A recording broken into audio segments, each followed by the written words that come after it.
ప్రభు అయిన యేసుక్రీస్తునండి కృపా సమాధానములు మీకు కలుగును. దయచేసి కూర్చోండి. క్రీస్తునందు ప్రియమైన దేవుని సిద్ధమా, మన ప్రభువును రక్షకుడైన యేసుక్రీస్తు వారి పరిశుద్ధ నామములో చేరువచ్చిన మీకెల్లరికూ మొదటిగా మతోదరుడు శుభాకాంక్షలు తెలియజేస్తూ ఇక దేవాలయ ప్రాంగణంలో దయచేశారు ఎవరైనా ఉన్నట్లయితే ఆయనలోనికి రావాలని మనం చేస్తున్నాం.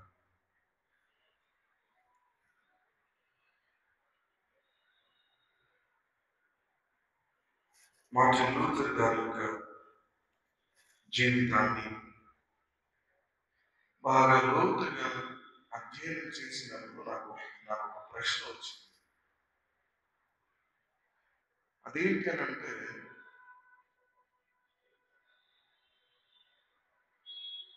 ఒక పిరికి వ్యక్తి, ఒక పిరికి వాడు ఎంత గొప్ప ఉద్యమాన్ని నడిపించాడా అన్న ప్రశ్న.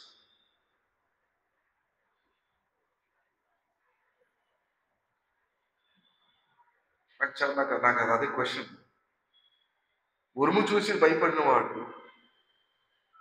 ఇక చచ్చిపోయినరా బాబు అనుకున్నాడేమో, నేను సన్యాసం తీసుకున్నాను అనుకున్నవాడు how this fearful man stand for the reformation. నాకు ఆశ్చర్యం అనిపిస్తుంది లోతుగా దాన్ని చదువుతున్నప్పుడు. ప్రతిదీ భయమే, ఈవెన్ పాపం అన్నా భయమే, ఈవెన్ రైచియస్నెస్ అన్నా భయమే. వాట్ ఈస్ రైచియస్నెస్ అన్నా భయమే. ఎందుకంటే దేవుని నీతి అనేది it's a wrath of God అని ఆలోచించిన వ్యక్తి, దేవుని భయంకరమైన తీర్పు దేవుని నీతి అని ఆలోచించిన వ్యక్తి, దేవుని నీతి నన్ను శిక్షిస్తదేమో అని భయపడిన వ్యక్తి ఎప్పుడు కూడా ప్రతిదీ కూడా. నాకు ఒక అద్భుతమైన మాట నేను చూశాను. అదేంటంటే, somewhere I written, even in monastery he won't have peace. He hoped the monastery would bring peace with God. మాన్స్టరీ అంటే సన్యాస మతంలో నెమ్మది వస్తుందేమో అని ఆశించాడు. He did everything possible to drive the sin out of his life. సన్యాస మతంలో నెమ్మది ఉంటుందేమో, సన్యాస మతంలో కూడా నెమ్మది దొరకలేదంట. చాలా ఆశ్చర్యం.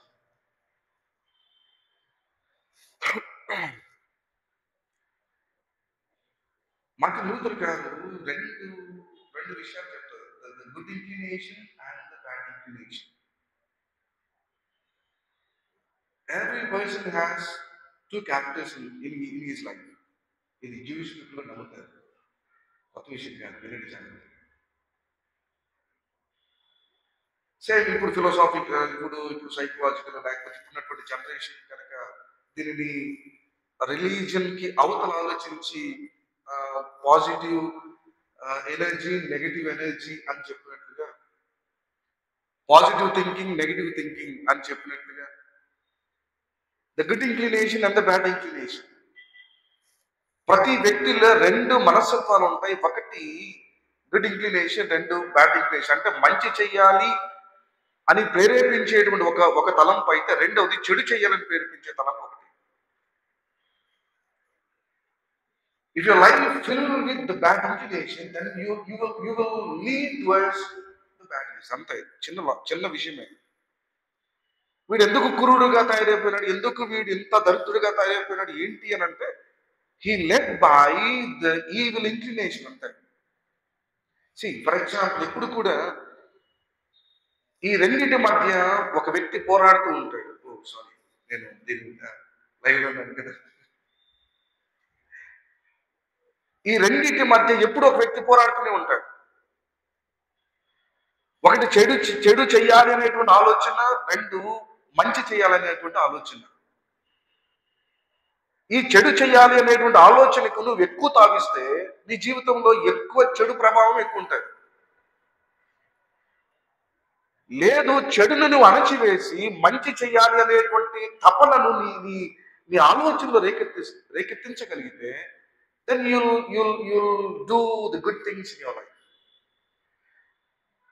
ప్రతి వ్యక్తిలో కూడా ఆధ్యాత్మికమైనటువంటి చింతన, లోక సంబంధమైన చింతన ఉంటది. మనము దేనికి ఇంపార్టెన్స్ ఇస్తామో నీ లైఫ్ అలాగుంటుంది అంతే.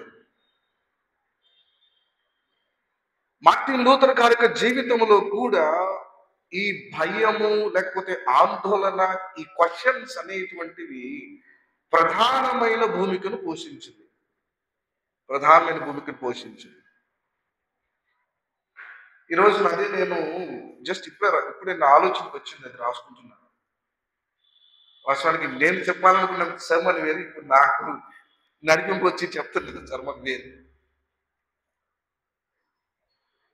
అదే ప్రశ్న, హౌ దిస్ ఫియర్ఫుల్ మ్యాన్ 500 సంవత్సరాలు దాటినా కూడా ఇంకా ఈ ఈ ఈ ఈ ఒకే ఆలోచన ఈ ప్రపంచాన్ని నడిపించగలుగుతుందంటే ఈ వ్యక్తి, ఈ పిరికి వ్యక్తి, how he became a reformer. Bible గ్రంథంలో చూడండి, ప్రతి వ్యక్తి కూడా, దేవుడు ఎన్నుకున్నటువంటి ప్రతి వ్యక్తి కూడా ఏదో ఒక లోపం కలిగిన వ్యక్తి, ఏదో ఒక లోపం కలిగిన ఫుల్ ఫ్లెడ్జ్డ్ వ్యక్తి ఎవరు లేరు. ఫర్ ఎగ్జాంపుల్ మోషే కూడా ఉంటాడు. మోషేతో నువ్వు రామయ్య అంటే, లేదు లేదు నేను నోటి మాన్యం కలిగిన వాడు, నేను భయస్తుడు, నా తాత ఇదని అన్ని చెప్తూ ఉంటాడు. ఎవరు తాను వరకు కూడా ఇశ్రాయేలును సక్సెస్ఫుల్ గా నడిపించేటువంటి ఒక గొప్ప వ్యక్తి. నిర్గమాకాండం 5వ అధ్యాయం 1వ వచనం ఉంటుంది, నా ప్రజలను పోనీము, let my people go. Small word, చాలా చిన్న పదం అది. అమెరికన్ సివిల్ రైట్స్ మూవ్మెంట్ ని ప్రారంభించగలిగింది ఆ ఒక్క మాట, let my people go, let my people, నా ప్రజలను పోనీము.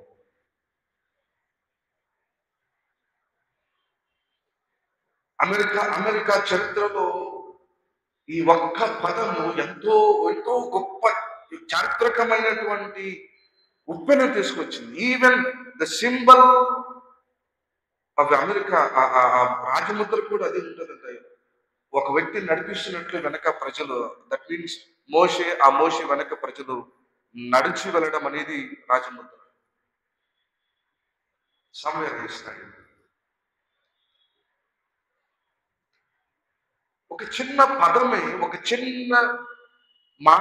చిన్న మాట వ్యక్తి జీవితాలలో చాలా చాలా గొప్ప పెనుమాటను తెచ్చింది.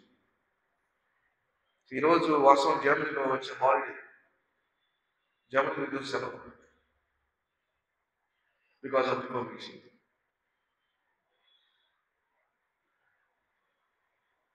ఈ సన్నివేశం గురించి ఆలోచిస్తున్నప్పుడు, లేకపోతే మార్టిన్ లూథర్ గారి గురించి ఆలోచించినప్పుడు, ఒకసారి యేసుక్రీస్తు ప్రభువారంట అసెన్షన్ అయిన తర్వాత, పునరుద్ధానం అయిన తర్వాత, అసెన్షన్ ఉంటుంది కదా, ఆరోహణం అయిన తర్వాత పరలోకానికి వెళ్ళారంట. అక్కడికి వెళ్ళిన తర్వాత అక్కడ ఉన్నటువంటి ఒక దేవదూత అడిగారంట, ప్రభువా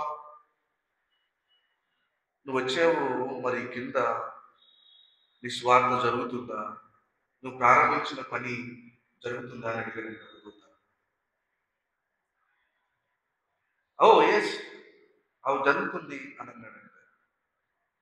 ఎవరికి అప్పగించి వచ్చావు ప్రభు అంటే, ఉన్నారు కదా శిష్యులకు అప్పగించి వచ్చాను అన్నాడంట. వెంటనే దూత అన్నాడంట, ఏది, ఒకడు పిరికివాడు, ఒకడేమో డబ్బులు కలిగినోడు, డబ్బులంటే ఆశ కలిగినవాడు, ఒకడేమో ఆస్తి కొరకు పరిగెత్తేవాడు, ఇంకొకడు ఈ విధమైన వాళ్ళను నమ్మి నీ సేవ పరిచయం వదిలేసి వచ్చావా అని అడిగాడు. ప్రభువుకి ఆశ్చర్యం అనిపించింది. Are these 12 are not eligible? మీరు అర్హులు కాదా దేవుని పరిచయం చేయడానికి అని ఆలోచించి ప్రభు ఒకసారి ఆలోచించి ప్రభు చెప్పినట్టు, నో నో నో, నేను విడిచిపెట్టిన ఈ పరిచర్యను వారు నడిపిస్తాడు అని ధైర్యంగా చెప్పినాడు ఆ దూతతో. ఒకవేళ మనం ఆలోచించినప్పుడు ఈ ఈ 12 మంది ఎలాగన్నా 2025 సంవత్సరములో కూడా మనము యేసుక్రీస్తుని అంగీకరిస్తున్నాము అని అంటే, హౌ దీస్ పీపుల్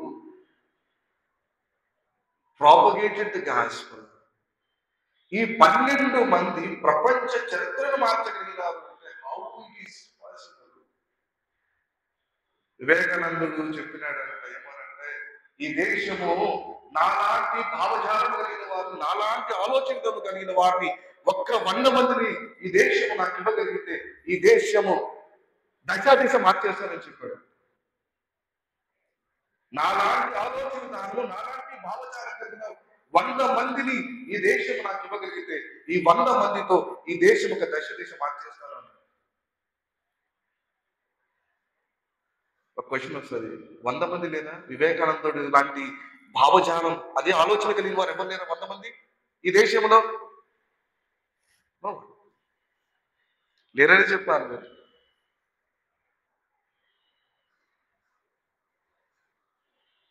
ఒక్క ఆలోచన ప్రపంచ చరిత్రను ఎలాగైతే మార్చగలిగిందో, ఒక్క ఆలోచన, ఒక్క మాట మార్టిన్ లూథర్ యొక్క ఆలోచన విధానాన్ని మార్చిందని చెప్పారు. వాస్తవానికి కృష్ణ గారు 20 నిమిషాల కంటే ఎక్కువ చెప్పొద్దు అని చెప్పినాడు. ఇలా ప్రసంగాలు చేసే గంట వెళ్ళిపోతూ ఉంటుంది.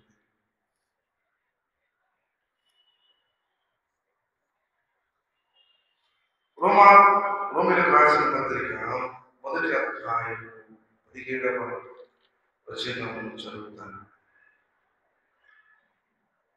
ఎందుకనగా నీతిమంతుడు విశ్వాసమూలముగా జీవించునని రాయబడిన ప్రకారము విశ్వాసమూలముగా అంతకంతకు విశ్వాసము కలుగునట్లు దేవుని నీతి దాని యందు బయలుపరచబడుచున్నది.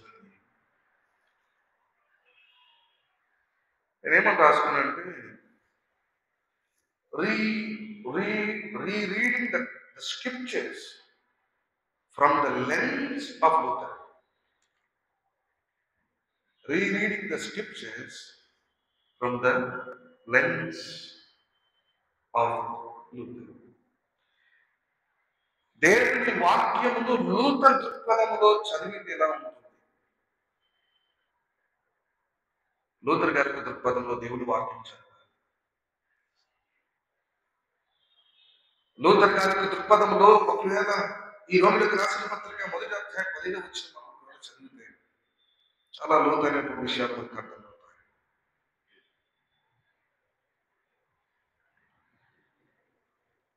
ఈ రోమిలకు రాసిన పత్రిక 1వ అధ్యాయం 15వ వచనం వాస్తవానికి అనేక సందర్భాల్లో లూథర్ గారు చదివి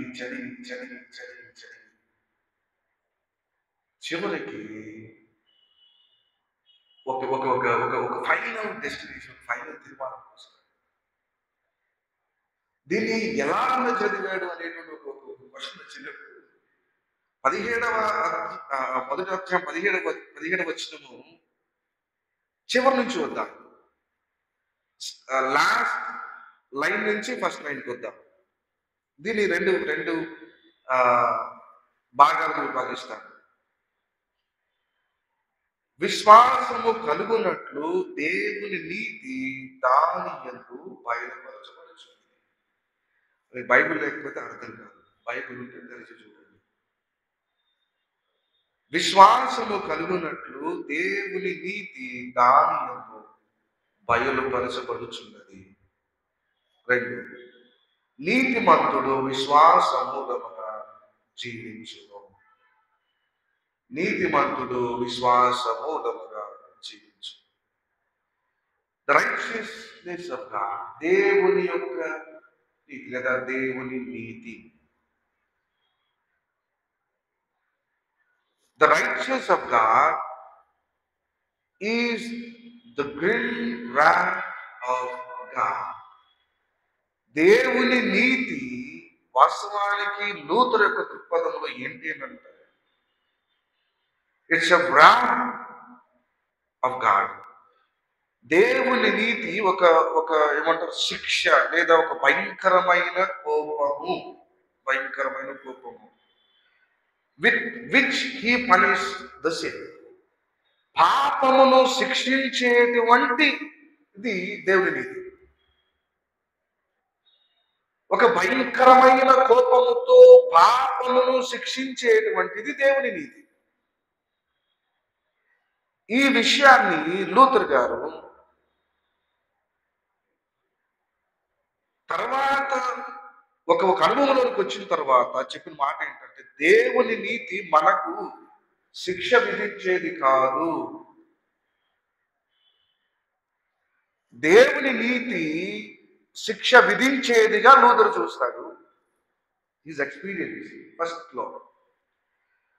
దాని తర్వాత విశ్వాస మూలంగా మనలను నిర్దోషులుగా తీర్చడమే దేవుని నీతి అని తెలుసుకుంటాడు. విశ్వాసము కలుగునట్లు దేవుని నీతి దాని యందు మీన్స్ దేవుని నీతి దాని యందు అంటే దేని యందు అయి ఉంటుంది? మళ్ళీ చెబుతాను. విశ్వాసము కలుగునట్లు దేవుని నీతి దాని యందు బయలుపరచబడుచున్నది. దేని యందు? సువార్త యందు. సువార్త యందు దేవుని నీతి బయలుపరచబడుతుంది.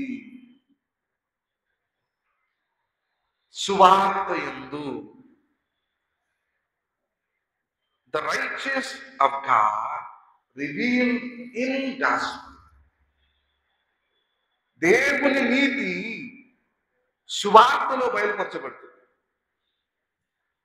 ఈ సువార్త ఎలాంటిది అని అంటే, సువార్త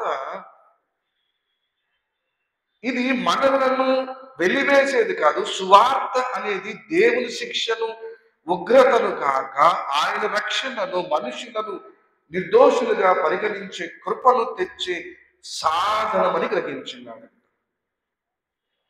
రోమీయులకు రాసిన పత్రిక 1వ అధ్యాయం 16వ వచనంలో అదే ఉంటుంది. సువార్తను గూర్చి నేను సిగ్గుపడువాడను కాను. ఏలయనగా నమ్ము ప్రతి వానికి, మొదటి యూదునికి, గ్రీసు దేశస్థునికి కూడా రక్షణ కలుగు చేయుటకు అది దేవుని శక్తి అయి ఉన్నది. సువార్త ఈ మధ్యలో మొత్తం తీసేస్తే దేవుని శక్తి అయి ఉన్నది. The gospel is the power of God. అంతే. ఇది శిక్షించేటువంటిది కాదు, కానీ ఈ సువార్త ఒక వ్యక్తిని నీతిమంతునిగాను, నీతిమంతురాలుగాను ఒక సాధనముగా చేస్తుంది. ఈ సువార్త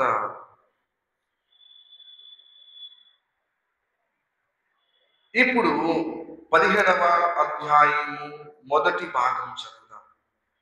the just shawl live by faith. నీతిమంతుడు విశ్వాస మూలముగా జీవించును.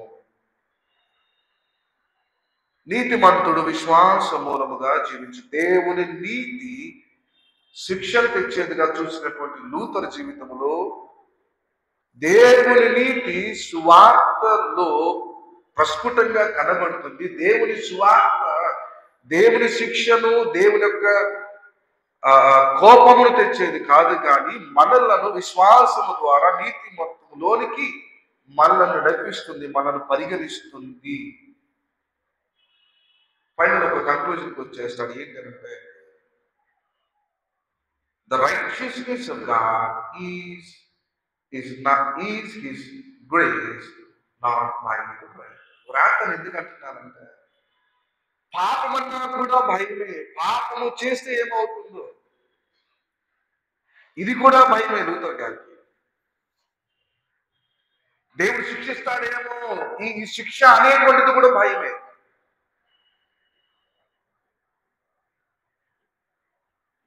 కానీ ఫైనల్ కన్క్లూజన్కి ఏమో చేస్తాడంటే, it's only the grace of God, కృప అని అంటారు. శిక్ష కాదు ఇక్కడ, కృప.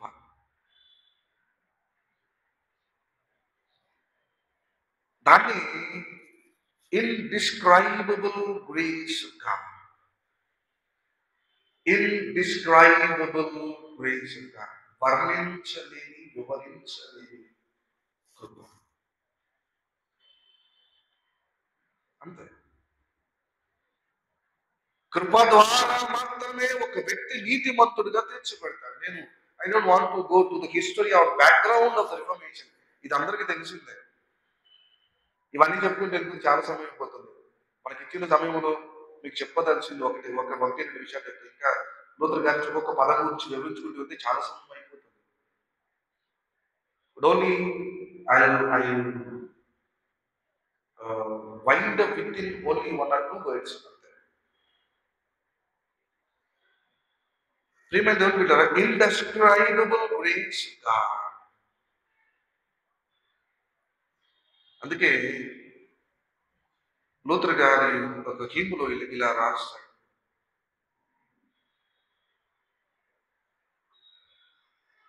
Deep and deeper still I felt life had become a living hell, so firmly sin possessed me.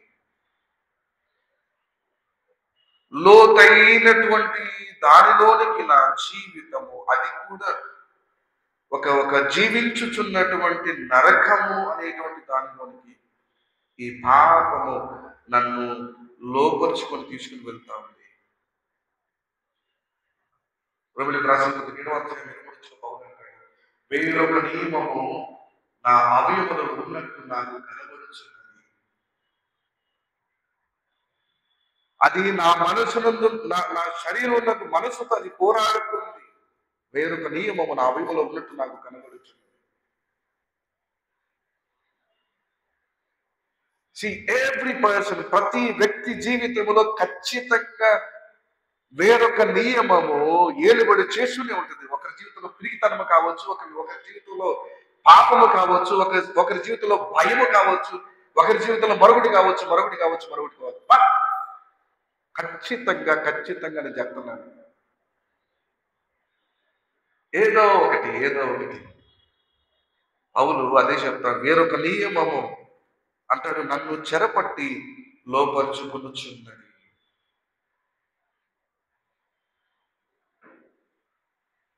ఇంకొక ఎక్స్ప్లెనేషన్ చేసి ముగించేస్తాను. రోమీయులకు రాసిన పత్రిక 5వ అధ్యాయం 1వ వచనం చదువుతాం. కాబట్టి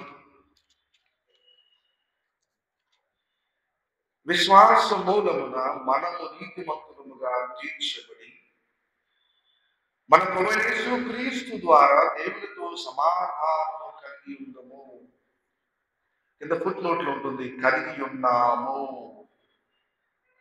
ఈ మొదటి వచనం 5వ అధ్యాయం 1వ వచనం తెచ్చి చూడండి, మీకు అర్థమవుతుంది.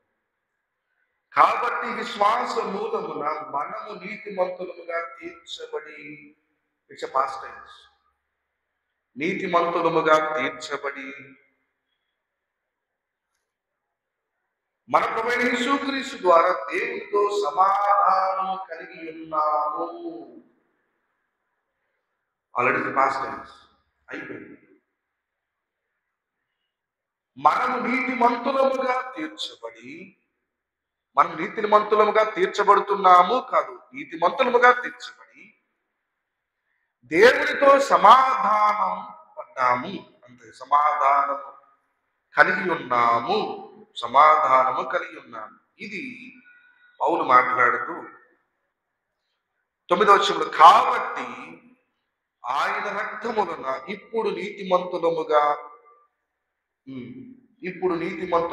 తీర్చబడి మరింత నిశ్చయముగా ఆయన ద్వారా ఉగ్రతను రక్షింపబడుదుము. మొదటి వచనం పాస్ట్ టెన్స్ అంటే జరిగిపోయిన కాలం చెప్తారు. 9వ వచనంలో జరగబోయే కాలం చెప్తాడు. నీతిమంతులుగా తీర్చబడి సమాధానము కలిగి ఉన్నాము. 9వ వచనములో ఇప్పుడు నీతిమంతులముగా తీర్చబడి ప్రెజెంట్ టెన్స్, మరి నిశ్చయముగా ఆయన ద్వారా ఉగ్రత నుండి రక్షించబడుదము భవిష్యత్తు. ఇప్పుడు నీతిమంతులుగా తీర్చబడుతున్నారు, భవిష్యత్తులో ఉగ్రత తప్పించబడుతున్నారు.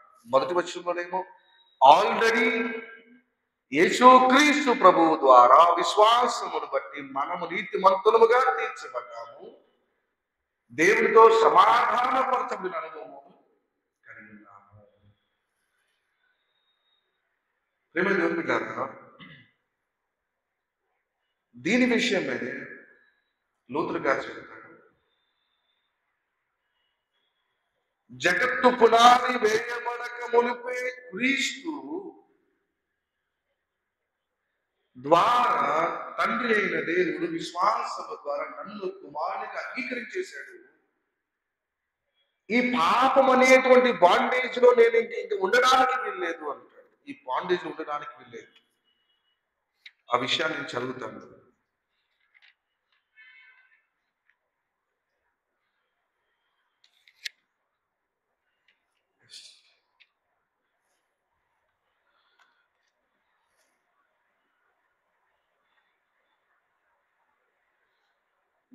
But God beheld my wretched state, నా దౌర్భాగ్య స్థితిని. దేవుడు ఈ ప్రపంచములకు పునాది వేయబడక మునిపే నా దౌర్భాగ్యపు స్థితిని మార్చేశాడు. ఆ రియలైజేషన్ మార్టిన్ లూథర్ గారికి వచ్చిన తర్వాత అప్పుడు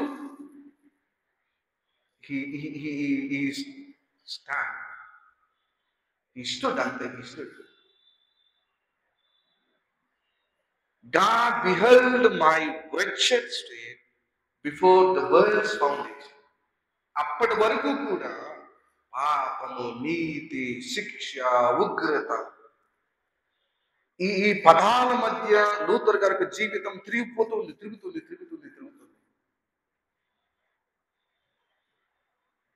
చివరకు దేవుని వ్రాత్ కాదు, ఓన్లీ ది గ్రేస్ అని ఫిక్స్ అయిపోయాడు. దేవుడు శిక్షించడానికి కాదు, దేవుని నీతి అనేది నన్ను రక్షించడానికి, అది కూడా సువార్త ద్వారా దేవుని నీతి బహిర్గతం అవుతుంది. ఆ సువార్త శిక్షించడానికి కాదు, దేవుని ఉగ్రతను తేవడానికి కాదు, దేవుని బిడ్డలముగా మనం రక్షించడానికి విశ్వాసం ద్వారా, కృప ద్వారా. అలాగే జగత్తు పునాది వేయబడక మునిపే నేను క్రీస్తులో నిర్మించబడినాను. పౌలు చెప్తారు కదా, ఎఫెసీయులకు రాసిన పత్రిక 1:6 వచనంలో, జగత్తు పునాది వేయబడక మునిపే దేవుడు క్రీస్తులో మనల్ని ఏర్పరచుకున్నాడు. అదే విశ్వాసాన్ని పౌలు దృఢముగా నమ్ముతాడు. కీర్తన గ్రంథం 32వ అధ్యాయం మొదటి వచనం. కీర్తన గ్రంథం 32వ అధ్యాయము మొదటి వచనంలో ఉంటుంది, తన అతిక్రమములకు పరిహారము పొందినవాడు, తన పాపములకు ప్రాయశ్చిత్తం పొందినవాడు. Blessed is the one, the blessed is he who transgressions are forgiven.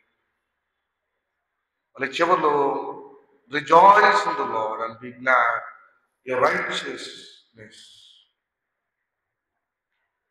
ఎవరు బిడ్డారా, ఇదిగోండి, నీతిమంతులారా యెహోవాను బట్టి సంతోషించుడి, ఉల్లసించుడి, యథార్థ హృదయులారా మీరందరూ ఆనందగానము చేయండి. ఈ వచనము మొదటి భాగం, ఈ అధ్యాయం మొదటి వచనం, ఈ అధ్యాయం చివరి వచనం మార్టిన్ లూథర్ గారిని సంతోషాన్ని వచ్చేసింది. His life was happy when he read this.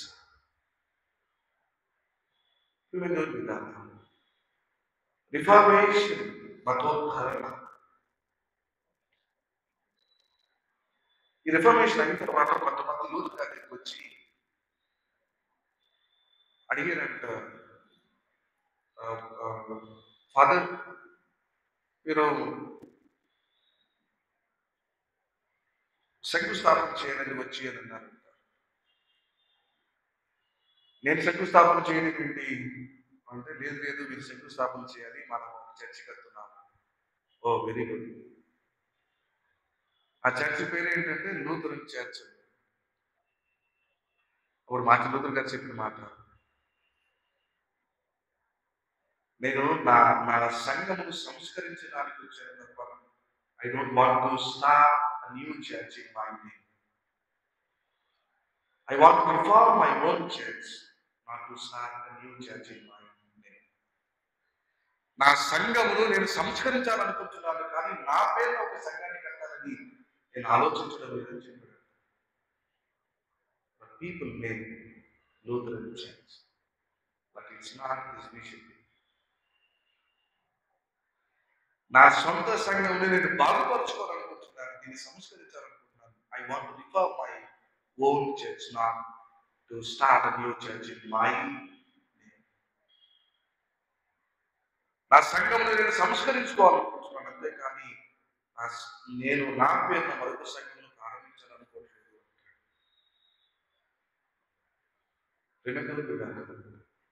ఒక చిన్న ఇన్వెస్టిగేషన్ చెప్పి చూపిస్తాను. మనం చాలా సందర్భాలలో ఇది మర్చిపోతుంటాం. ఏంటంటే ఒక చిన్న కథ చెప్తాను. ఈ కథ అయిపోయిన వెంటనే ముగించేస్తాను. ఒక వ్యక్తి ప్రపంచాన్ని మార్చడానికి బయలుదేరాడు. మీరు ఉంటే ఓకే, లేకపోతే తనకు ఒక ప్యాషన్ ఉంది. ఏంటంటే ఈ ప్రపంచం మార్చబడాలి, ఏం చెయ్యాలి అని అనుకుంటున్నాడు. అనుకొని తన ఊరు విడిచిపెట్టి వేరే కంట్రీ వెళ్ళిపోయి ప్రపంచం మార్చేద్దామని ఆ ప్రపంచంలోకి వెళ్ళి అందరితో చెప్తాను, మారండి మారండి మారండి అంటున్నాడు. ఓ ప్రపంచం మారండి అంటున్నాడు. ప్రపంచంలో ఎవరు మారలేదు. మీరు వింటం లేదు, ఈ ప్రపంచం మారదు అని అనుకుని దేశాన్ని మార్చేద్దామని దేశానికి వచ్చినాడు. దేశంలో ప్రజలతో చెప్తాడు, దేశమా మారండి మారండి మారండి, ఎంతకాలము మారండి అంటున్నాడు. దేశంలో ప్రజలు మారడం లేదు. ఇదంతా కాదు, నా రాష్ట్రంకి వెళ్ళి మార్చేద్దాం అనుకుని తన రాష్ట్రంకి వెళ్ళి, ఓ రాష్ట్రంలో ప్రజలారా మారండి మారండి మారండి అంటున్నాడు. ఎవ్వరు మారడం లేదు, ఎవ్వరు వినడం లేదు. అప్పుడు ఇదంతా కాదు, నా జిల్లాకి వెళ్ళి మార్చేద్దాం అనుకుని జిల్లాకి వెళ్ళాడు. మారండి మారండిరా మారండి మారండి అంటున్నాడు. ఎవ్వరు మారలేదు. అబ్బాయి ఇదంతా కాదు, అనవసరంగా నా టైము నా డబ్బులని వేస్ట్ అయిపోతుంది అని చెప్పి నా గ్రామానికి వెళ్ళి మారుతాం అనుకుని తన ఊళ్ళోకి వెళ్ళిపోయి ఊళ్ళందరూ, బాబాయ్ విన్నా, అక్క వదిన మామయ్య మారండి, అత్తమ్మ మారండి అంటున్నాడు. ఊళ్ళో కూడా వరమాట. అబ్బాయి ఇలా కాదు, ముందు నా కుటుంబం నా పిల్లలు మార్చేద్దాం అనుకుని భార్య చెప్తాను, ఏమే మారలే అంటుంది. సరే అంటున్నా. పిల్లలు మారండ్రా మారండ్రా అంటున్నారు.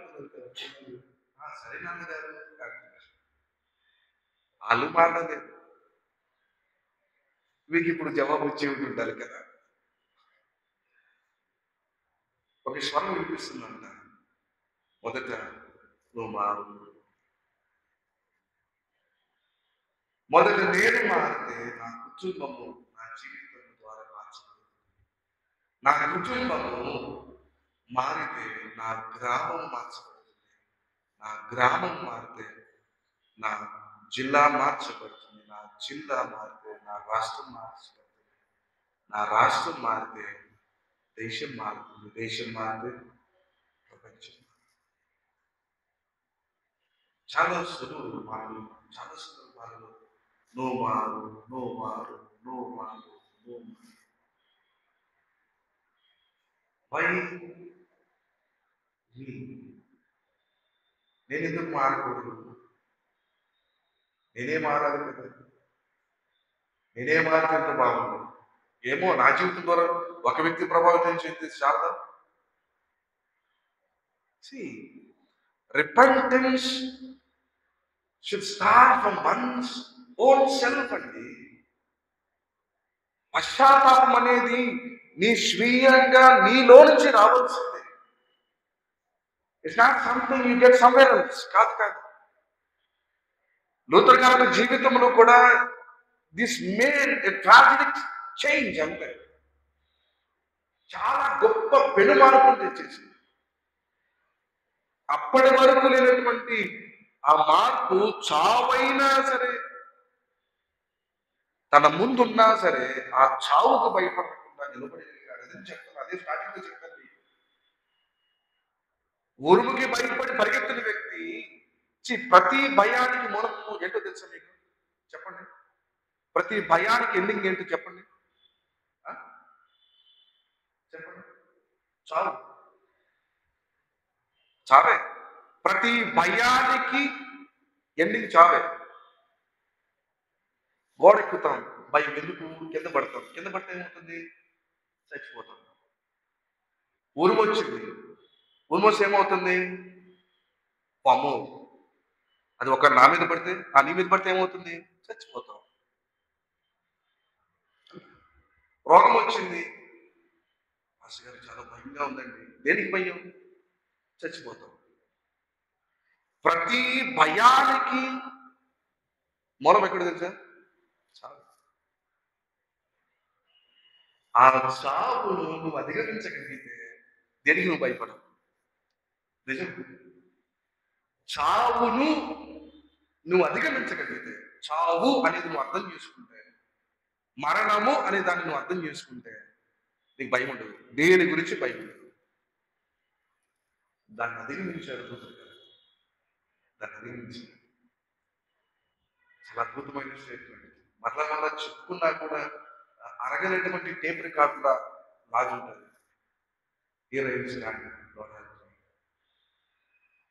నా మనస్సాక్షి వ్యతిరేకంగా నేనేం చేయను. మనస్సాక్షి అసలు అద్భుతమైన పదం. మనస్సాక్షి. కొందరికి మనస్సాక్షి చచ్చిపోతుంది. కాన్సైన్స్ అనేది ఉన్నంత వరకే. ఇంకొక కొత్త విషయం చెప్పండి. కాన్సైన్స్ కొంతవరకే ఉంటుంది. అది విశ్వాసులు కావచ్చు, సేవకులు కూడా కావచ్చు.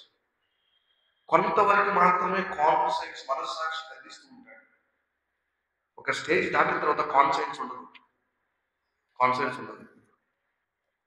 ఓన్లీ అ సర్టెన్ పీరియడ్ వరకే నీకు స్పిరిట్ కూడా, దేవుని ఆత్మ కూడా సహాయం చేస్తాడు. ఆ కొంత పీరియడ్ అయిపోయిన తర్వాత నీకు కాన్సైన్స్ ఉండదు. ఇంకా వాతవేయని మనస్సాక్షి. నువ్వు చేసే తప్పు కూడా, నువ్వు చేసే గదవ పని కూడా నీకు కరెక్ట్ గానే ఉంటుంది. In through your opinion. ఎందుకంటే కాన్సైన్స్ చచ్చిపోతుంది. కాన్సైన్స్ ఎప్పుడు కూడా చచ్చిపోకూడదు. కాన్సైన్స్ చచ్చిపోయిందా, మనస్సాక్షి చచ్చిపోయిందా, ఇక రక్షణ, మారు మనసు ఇక అవి ఉండవు. ఇంకా ప్రతి దానికి కూడా కాన్సైన్సే మనల్ని హెచ్చరిస్తుంది. మనస్సాక్షి. కొందరికి చచ్చిపోతుంది, కానీ లూథర్కి ఆ మనస్సాక్షి కీ రోల్ ప్లే చేసింది. అందుకే చివరి చెప్తాను, నా మనస్సాక్షికి వ్యతిరేకంగా నేను ఏమిచ్చాను. అటువంటి గొప్ప మార్పు అనేది లూథర్ జీవితం ఎలా వచ్చిందంటే, he read the Bible in a different way. దేవుని ఆత్మ నడిపింపు కావచ్చు, లేకపోతే దేవునిలో తనకున్నటువంటి ఆరాధన కావచ్చు, లేదా దేవుడు తన జీవితంలో కలుగు చేసినటువంటి ఈ కొన్ని డిస్టర్బెన్సెస్ కావచ్చు. ఇవి లూథర్ గారి ఒక అద్భుతమైనటువంటి పరిచారకుడిగా, ఒక గొప్ప ఉద్యమము తెచ్చేటువంటి దేవుని సేవకుడిగా ఉండవచ్చు. సో ఫైనల్ గా నేను చెప్పదలుచుకున్న the repentance has to start with మనసు. మార్పు అనేది నా జీవితంలో నేను ప్రారంభించినప్పుడు నా ద్వారా చుట్టూ ఉన్నటువంటి వెలిగించబడతాను తప్ప నేను ఏదో చేద్దాము, అది చేద్దామని only by the help of the spirit of God. వాటిని బలపరచండి. అందుకే ఫిలిప్పీయులకు రాసిన పత్రిక 4వ అధ్యాయం 11వ వచనంలో పౌలు అంటాడు, నన్ను బలపరచువాడు నేను సమస్తమును చేయగలను. నన్ను బలపరచువాడు నేను సమస్తము చేయగలను. దేవుడు అటువంటి కృపను నేటి సమాజంలో మనకు అటువంటి జ్ఞానమును అటువంటి గొప్ప సంస్కృతి ఇచ్చేటువంటి కృప భాగ్యము దేవుడు మనకు అనుగ్రహించుగాక. ఆమేన్. సమస్త జ్ఞానము గురించిన దేవుని సమాధానం యేసుక్రీస్తు వలన మీ హృదయములకు మీ తలంపులకు కావలిగాక. ఆమేన్. దయచేసి కూర్చోండి.